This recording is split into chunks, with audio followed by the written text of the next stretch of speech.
وقتی ناصرالدین شاه با گلوله میرزا رضا کرمانی به قتل رسید، تاج و تخت به پسری رسید که نه جاه طلبی پدرش رو داشت و نه صلابت شاهی. او محتاط و بیمار بود و شاید حتی بیخبر از غوغای مردمی که تاریخ رو رقم می‌زدند. اما نامش برای همیشه با مشروطه گره خورد. این داستان پادشاهیه که در سکوت آتشی در زیر خاکستر درست کرد. نامش مظفرالدین شاه، شاهی که در سر دوراهی تاریخ قرار گرفت. سلام، من محمد حسینم و به کانال خودتون خوش اومدید. تو این ویدیو قراره به زندگی نامه مظفرالدین شاه بپردازیم، از تولد تا مرگ، اقدامات او و تنش‌هایی که تو دوره پادشاهی اون رقم خورده. این پنجمین قسمت از سلسله پادشاهان قاجار هست که این قسمت مربوط میشه به مظفرالدین شاه. اینجا ما در مورد تاریخ و افراد مشهور تاریخ صحبت خواهیم کرد. اگر مایل بودید میتونید کانال ما رو دنبال بکنید. بدون معطلی بریم سراغ ادامه ویدیو. مظفرالدین شاه نایب السلطنه ناصرالدین شاه و چهارمین پسر او بود. به دلیل سلطنت طولانی مدت ناصرالدین شاه، مظفرالدین شاه مدتی طولانی را در مقام نایب السلطنه شاه سپری کرد تا اینکه بعد از مرگ پدرش جایگزین او شد. مظفرالدین شاه به مدت 10 سال پادشاه سلسله قاجاریه بود و در این مدت وقایع مهمی از جمله سفرهای اروپایی شاه، واگذاری امتیازات به دولت‌های بیگانه، تشکیل مجلس و امضای فرمان مشروطه روی داد. مظفرالدین شاه فرزند چهارم ناصرالدین شاه قاجار بود که از سال 1274 تا سال 1284 حکومت را به دست گرفت. او در هنگام سلطنت 45 سال داشت و اکثر اوقات بیمار بود. مظفرالدین شاه در جریان شکل‌گیری جنبش مشروطه به فرمان مشروطه موافقت و آن را امضا کرد. او همچنین اجازه ایجاد مجلس شورای ملی را صادر کرد.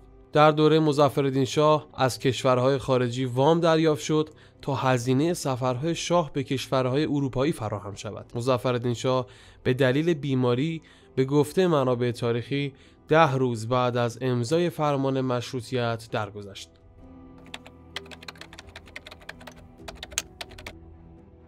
مظفرالدین میرزا در 14 جمادی الثانی سال 1269 قمری که البته ما تبدیلش میکنیم به تاریخ شمسی و سعی میکنیم که سال شمسی رو معیار قرار بدیم، میشه 5 فروردین 1232 شمسی در شهر تبریز به دنیا آمد. او پسر ناصرالدین شاه و شکوه السلطنه بود.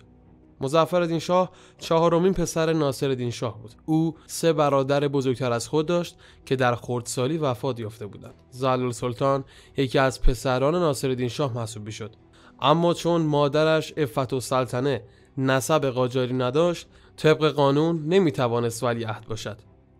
مظفرالدین میرزا در سال 1239 زمانی که فقط 8 سال داشت به حکومت آذربایجان گماشته شد، اما بعد از گذشت 1 سال رسما ولیعهد پدرش ناصرالدین شاه شد.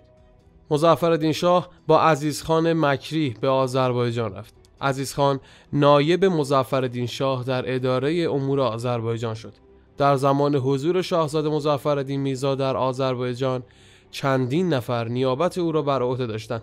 بعد از عزیزخان حسن علی گروسی امیر نظام و بعد از اون نیز عین‌الدوله پیشکاری آذربایجان را عهده‌دار بودند.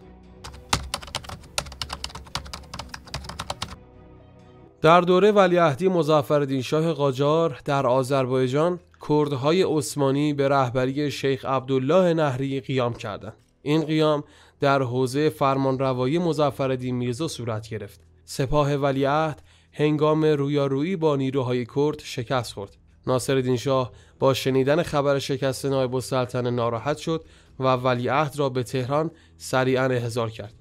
مظفرالدین میرزا تلاش کرد تا در دوره ولیعهدی خود با نخبگان و کسانی که در عصر ناصری به دنبال اصلاحات بودند روابط دوستانه برقرار کند. او تفکراتی ترقی خواهانه داشت و با برقراری ارتباط با روشنفکران آنها را تشویق به پیشرفت میکرد. تقریباً 99% شاههای قاجار تفکری ترقی خواهانه و پیشرفت‌گرایانه داشتند، ولی متاسفانه هیچ کدوم نتونستن تغییری در روند و بهبود کیفیت زندگی مردم بدن و حکومت رو به اون صورتی که باید اداره بکنن اداره نکردن. ناصرالدین شاه در مراسم 50مین سالگرد سلطنت خود که در روز 11 اردیبهشت 1275 صورت می گرفت با گلوله میرزا رضای کرمانی ترور شد. امین‌السلطان که در آن زمان صدارت شاه را به عهده داشت جسد او را به تهران انتقال داد و شایعه کرد که سلطان صاحب قران زخمی شده. شایعات سبب شد که اوضاع شهر به هم بریزه و مردم به نونوایی ها هجوم ببرند و بازار را غارت کنند. امین‌السلطان با کمک رئیس قوای قزاق تهران را آرام کرد و نوعی حکومت نظامی را در شهر برقرار کرد. امین‌السلطان سفرای کشورهای اروپایی رو در جریان امور قرار داد و خبر کشته شدن ناصرالدین شاه رو با تلگراف به اونها اطلاع داد. او به دولت‌های اروپایی اعلام کرد که وضع مالی ایران وخیمه. دولت انگلستان ضمن ارسال تسلیت در رابطه با درگذشت ناصرالدین شاه و تبریک جانشینی مظفرالدین شاه به امین‌السلطان اعلام کرد که به ایران وام پرداخت خواهد کرد.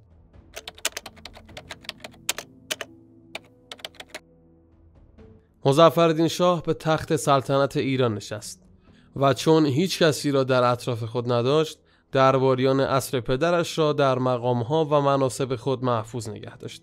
مظفرالدین شاه در هنگام سلطنت امین‌السلطان را به عنوان صدر اعظم خود انتخاب کرد و اداره امور کشور را به او سپرد.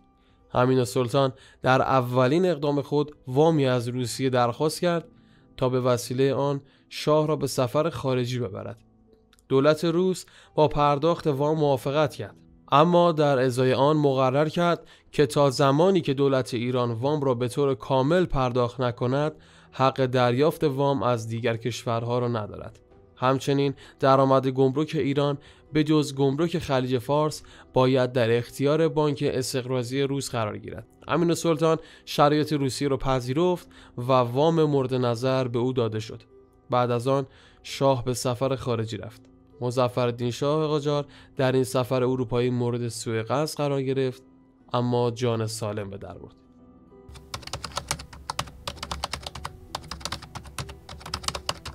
در دوره پادشاهی مظفرالدین شاه و در سال 1280 شمسی امتیاز بهره برداری نفت ایران به جز ایالات آذربایجان، خراسان و استراباد به ویلیام دارسی واگذار شد. دارسی کار استخراج نفت را در ایران شروع کرد. او در سال 1282 اولین شاه نفت را در قصر شیرین حفر کرد. بعد از آن مظفرالدین شاه دوباره از روسیه تقاضای وام کرد و در ازای آن متعهد شد نرخ گمرک در ایران را برای روس‌ها 5% قرار دهد. مظفرالدین شاه در سال 1281 برای بار دوم و در سال 1284 به سومین سفر اروپایی خود رفت. در دوره مظفرالدین شاه به دلیل فشاری که بر مردم وارد شد صبر آنها پایان یافت و ندای اعتراض و آزادی خواهی در ایران طنین انداز شد. عین‌الدوله در آن زمان صدر اعظم مظفرالدین شاه بود. او سختگیری‌های زیادی بر مردم روا داشت و آتش خشم آنها را برافروخت. مردم به رهبری روحانیانی چون سید عبدالله بهبهانی، سید جمال واعظ، شیخ محمد واعظ و سید محمد بهبهانی که در آن دوره شهرت زیادی داشتند اعتراض خود را علنی کردند و در حرم حضرت عبدالعظیم بست نشستند. آنها درخواست‌های خود را که شامل اعتراض به اقدامات نوز بلژیکی، حادثه بانک و به چوب بستن بازرگانان بود به گوش شاه رساندند و شاه قول داد که خواسته های مردم را برآورده کند، اما چنین نشد. نارضایتی مردم از بی‌توجهی مظفرالدین شاه به درخواست آنها سبب شد برای بار دوم اعتراض کنند. مردم به همراه علما در حرم حضرت معصومه تحصن کردند. آنها این بار خواسته های بیشتری را مطرح کردند. این تحصن به استعفای عین‌الدوله از وزارت منتهی شد و مظفرالدین شاه در تاریخ 13 مرداد 1285 فرمان مشروطه را صادر کرد. در دوره پادشاهی مظفرالدین شاه اولین دوره مجلس در سال 1255 افتتاح شد. این مجلس بیشتر نماینده‌هاش از کسبه و بازاریا بودند. ریاست مجلس اول را در ابتدا صنیع‌الدوله و سپس وثوق‌الدوله به عهده گرفتند.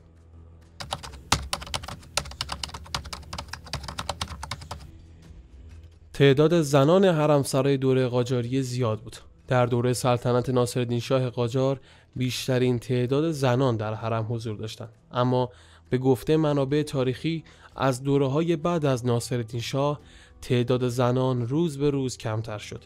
در منابعی که از عهد مظفرالدین شاه بر جای مانده است، در مباحث مربوط به بودجه حرم تعداد زنان مظفرالدین شاه را 6 نفر ذکر کردند. به نظر می‌رسد مظفرالدین شاه برای تقلیل مخارج حرمسرای خود تعداد زنان کمتری را اختیار کرد. با این حال از مقدار هزینه‌ها چندان کم نشد و خزانه همچنان تهی بود. در دوره قاجار هرچه زمان به جلوتر می‌رفت، از تعداد زوجات کاسته می‌شد و زنان از احترام بیشتری برخوردار می‌شدند. این اوضاع در شهرهای بزرگ بیشتر مشاهده می‌شد. اولین همسر مظفرالدین شاه تاج الملوک دختر امیر کبیر بود. او که به ام خاقان شهرت داشت، مادر محمد علی شاه قاجار بود. تاج الملوک را برخی منابع تاریخی شبیه مهد اولیا دانستند. او زنی سر و زباندار و دارای سیاست بود و از زندگی با مظفرالدین شاه راضی نبود، چنانکه زندگی او با مظفرالدین شاه دچار فراز و فرودهای زیادی شد. نام دو زن دیگر مظفرالدین شاه قاجار که در منابع تاریخی به آن اشاره شده، شرف‌الدوله و معین السلطنه بوده است.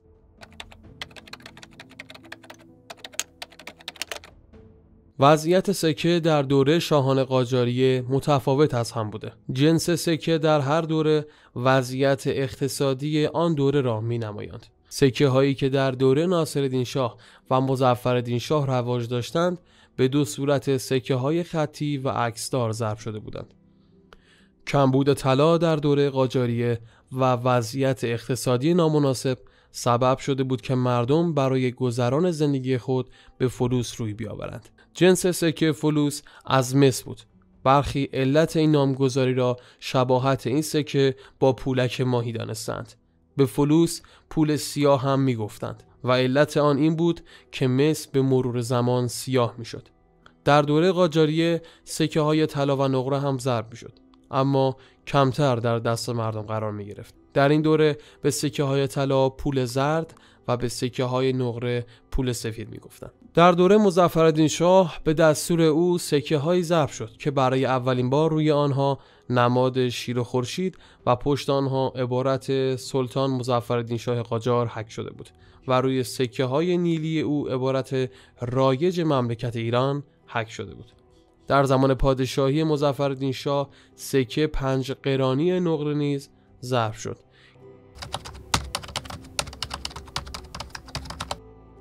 مظفرالدین شاه قاجار 1 سال بعد از حکومت خود امین السلطان را از منصب وزارت کنار گذاشت و مدتی مملکت را بدون صدر اعظم اداره کرد. در این دولت مخبرالدوله وزارت داخله و عبدالحسین میرزا فرمانفرما نیز وزارت جنگ را عهدهدار بود.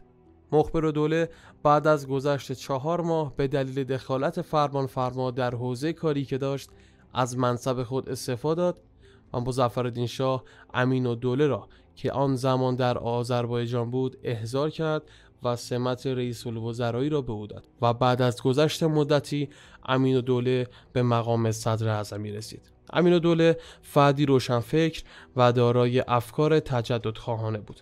او از ابتدا با علما مخالفت میکرد و به همین دلیل بعد از گذشت 6 ماه از منصب خود استعفا داد. مظفرالدین شاه مشیرالدوله را جایگزین او کرد، اما او هم بیشتر از 3 ماه دوام نیاورد و از منصب خود کناره‌گیری کرد. مظفرالدین شاه به ناچار دوباره امین‌السلطان را به صدر اعظمی برگزید.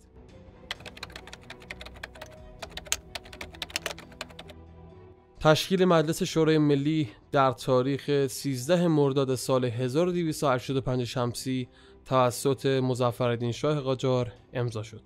1 روز بعد از آن در تاریخ 14 مرداد نیز فرمان مشروطه صادر شد و به امضای شاه رسید. مظفرالدین شاه با امضای این فرمان به درخواست کسانی که تحصن کرده بودند پاسخ داد.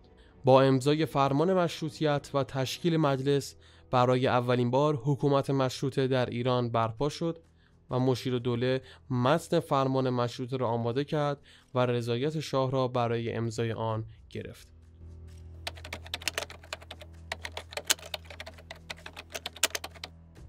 در برخی منابع تاریخی ذکر شده که مظفرالدین شاه از سن 4 سالگی که به ولیعهدی ناصرالدین شاه برگزیده شد بیمار بوده. بیماری او از نوع همان بیماری بود که عباس میرزا را مبتلا کرد. این بیماری که نوعی بیماری ارثی محسوب می‌شد به دلیل نارسایی کلیه بود. فرد مبتلا به این بیماری نمی‌توانست سموم بدن خود را از طریق کلیه دفع کند و این سموم در بدن او جمع می‌شد. گفته می شود اکثر شاهان قاجاریه به این بیماری ارثی مبتلا بودند و تنها ناصرالدین شاه قاجار توانسته بود از آن جان سالم به در ببرد. مظفرالدین شاه قاجار بعد از اینکه فرمان مشروطه را امضا کرد دچار سکته شد، اما خیلی زود او را مداوا کردند. سکته او چند روز پیش از افتتاح مجلس رخ داد. روز افتتاح مجلس مظفرالدین شاه به سختی در مراسم حاضر شد و با چشمانی اشک‌آلود و صدای سنگین خوشحالی خود را از افتتاح مجلس اعلام کرد. سفیر فرانسه که در مجلس حضور داشت در نوشته‌هایش آورده است روز افتتاح مجلس وضعیت شاه خوب نبود. زبان او سنگین و حالت صورتش دفرمه بود و صحبت‌های او چندان مفهوم نبود. بیماری مظفرالدین شاه در روزهای آخر عمر او عود کرد و او اصلاً حال خوبی نداشت.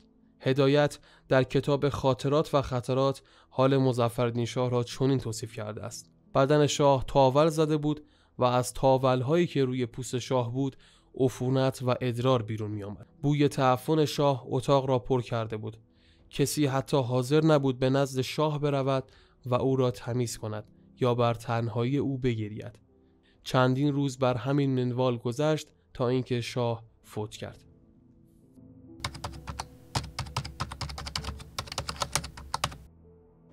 مظفرالدین شاه قاجار در سن 55 سالگی و در سال 1285 به علت نارسایی کلیه درگذشت. طبق وصیت او جسدش به کربلا منتقل شد و اونجا دفن شد.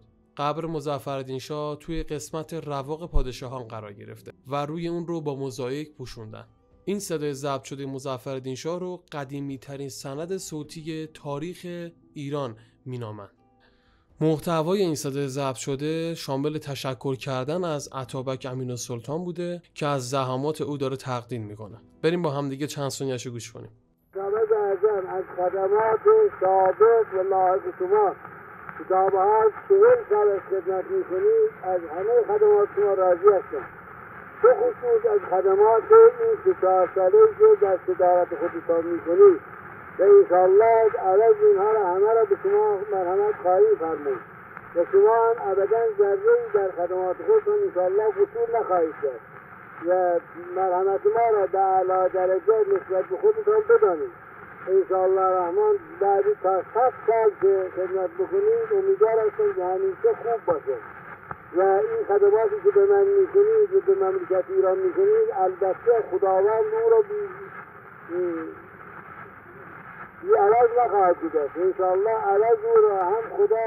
مظفرالدین شاه قاجار 10 سال در ایران سلطنت کرد و او با امضای فرمان مشروطه و دستور شکل‌گیری مجلس شورای ملی پایه مشروطه خواهی را در ایران بنیان گذاشت.